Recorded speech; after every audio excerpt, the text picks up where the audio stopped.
Welcome back to the Weekly Education Pulse. I'm Sammy. And I'm Tony. Each week, we break down the key developments shaping the international and independent school sector.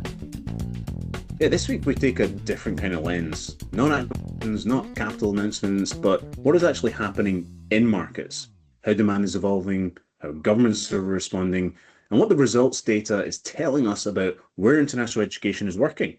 So stories from India, Luxembourg, Malaysia, Zimbabwe, Myanmar, and Bahrain. So let's get into it.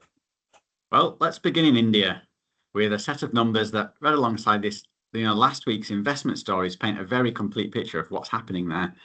The International Baccalaureate published its May 2026 results, and India's performance is genuinely notable.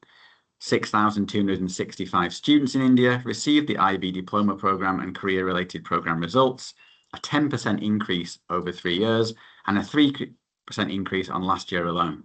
India's average DP score was 32.78, meaningfully above the global average of 30.88.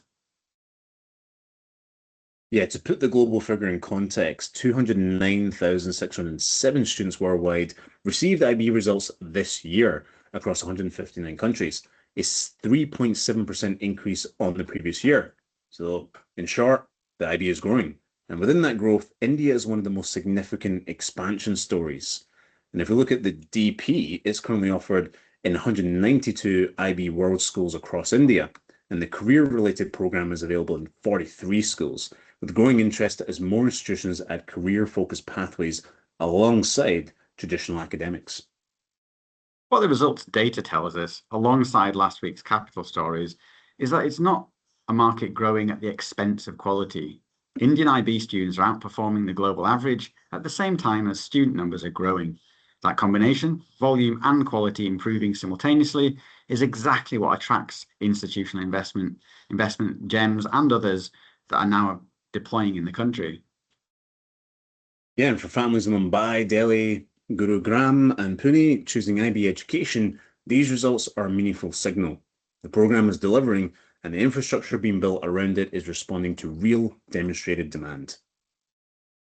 Our next story takes us to a very different context, that of Luxembourg, where the problem is almost the inverse of India's. In India, private operators are building capacity to meet demand. In Luxembourg, even public sector cannot keep up. Yeah, Luxembourg is one of the most international countries in Europe. School enrollments rose 13.8% over the past 7 years, reaching 118,045 pupils in the 25-26 academic year. And more than 2/3 of pupils do not speak Luxembourgish or German at home. And yet, Luxembourg's traditional public system is built around exactly those languages. The government's response has been a network of public European schools, free, multilingual, following the European school curriculum. But demand has comprehensively outrun supply. For the 2025 intake, 3,429 children applied for the public European school place, and only 1,277 were admitted, a 37% acceptance rate for families who, in many cases, have no viable alternative. Yeah, Parliament backed a bill in June to create a new European public school in Sherflange. Three more are planned in the future. But as the Education Minister Claude Meisch acknowledged, expanding school choice without deepening fragmentation between different parts of the system is the underlying challenge. What Luxembourg also shows is how quickly the definition of what families need from education can shift. A generation ago, international schooling was a niche provision for a small expat population. Now, in one of Europe's most prosperous countries, the majority of school-aged children cannot comfortably navigate the traditional public system. Demand is structural. 3 more public European schools is a meaningful response, but the waiting list numbers suggest the gap between demand and supply will remain significant for years.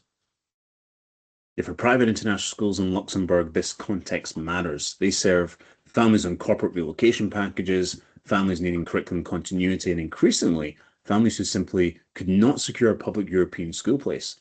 So the demand pipeline for quality international provision is real and growing. And our third story takes us to Malaysia, where The Edge has reported on the continued evolution of what is now one of Southeast Asia's most significant international school markets. Yeah, there are 258 registered international schools in Malaysia in 2026. Enrollment has risen 67% over the last decade, reaching more than 111,000 students. And the character of that demand is shifting. A growing proportion are now self-paying international families, making a deliberate choice to come to Malaysia, not sent by multinational employers. And many are from North Asia, partly driven by the Malaysian My Second Home program. These families have looked at Singapore, Hong Kong, and the UAE and concluded that Malaysia offers comparable academic quality at a more accessible price point. Yeah, annual fees in Malaysia, they range from around 20,000 to 175,000 ringgit for most of the premium British curriculum schools. And that's still significantly below equivalent schools in Singapore or the Emirates. But the price story is only part of it. Malaysia's moving beyond the phase where any school with British name can fill seats. It is now a market where curriculum credentials, accreditation, and the quality of educational partnerships genuinely differentiate schools from one another. And that is a sign of maturity. And that is the direction every international school market eventually travels.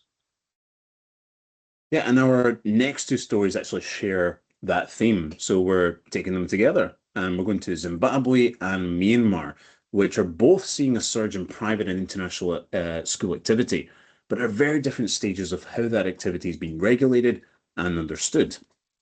In Zimbabwe, the 2024 annual statistical report shows that there were 3,853 schools now owned by private entities. So that's 1,500 primary schools. Now, private schools now account for more than a third of all schools nationwide. The drivers are familiar: public sector capacity constraints, quality concerns in government schools, and a growing middle class willing to invest in what the state system cannot consistently provide. The growth is genuinely national, happening in Bulawayo and beyond, not just in Harare. Yeah, the challenge is access and affordability, because fees are mostly quoted in US dollars. In a country where civil service salaries are significantly below the cost of quality private schooling, private sector growth and broader access are not the same thing. So both are worth tracking separately. And if we look at Myanmar, then the dynamic is very different. Following the 2023 private education law, schools now must formally register and renew operating licenses annually. Teachers need registration certificates. Annual reports must be submitted to regional supervisory boards. Now, this is the next step after the one-time approval of 252 international curriculum schools we covered in a previous episode, moving from a list to an ongoing oversight regime. The question in Myanmar, as in other markets going through the process, is whether the framework raises standards and builds parental confidence or becomes a burden that squeezes smaller operators. But outcomes are possible, and the detail of implementation determines which one will prevail. And together, Zimbabwe and Myanmar represent something important to the sector, for the sector to understand. International school market is not only about established markets deepening and consolidating, but it's also about genuinely new markets emerging, often informally, often faster than anyone anticipates. The organizations that bring quality frameworks with them, rather than waiting for regulation to demand it, tend to be the ones who build lasting presence. And with that, we go to our final story, where we're going to Bahrain, where the government has articulated an unusually clear vision of what it wants private and international education to deliver. Bahrain has placed private education at the core of its education strategy for 2023 to 2026. Around 40% of students are enrolled in private schools. 100% of early childhood education is served by the private sector, with an annual growth rate of approximately 3%. Yeah, what distinguishes Bahrain's approach is how explicitly it connects private education to their national economic strategy. There's not a government tolerating private schools to manage public capacity. It is actively investing in private education quality as a tool for building a knowledge-based economy and attracting international talent. The language of Bahrain's economic vision frames private education as contributing to competitiveness, sustainability, and fairness. competitiveness through preparing students for global careers, sustainability by reducing dependence on oil revenues, and fairness through quality assurance and parental choice.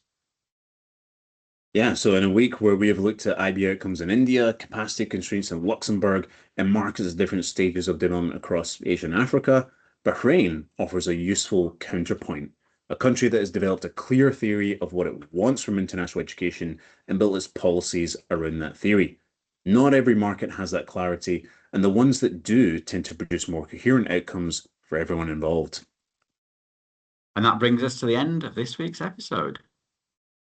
Yeah, India's IB results showing a market growing in both volume and quality. Luxembourg's public sector struggling to keep pace with demand its own population is generating. Malaysia maturing into a market where quality differentiates. Zimbabwe and Myanmar formalizing in their own ways, and Bahrain building from a clear strategic foundation. 5 markets, 5 different stories, but the same underlying dynamic in each of them.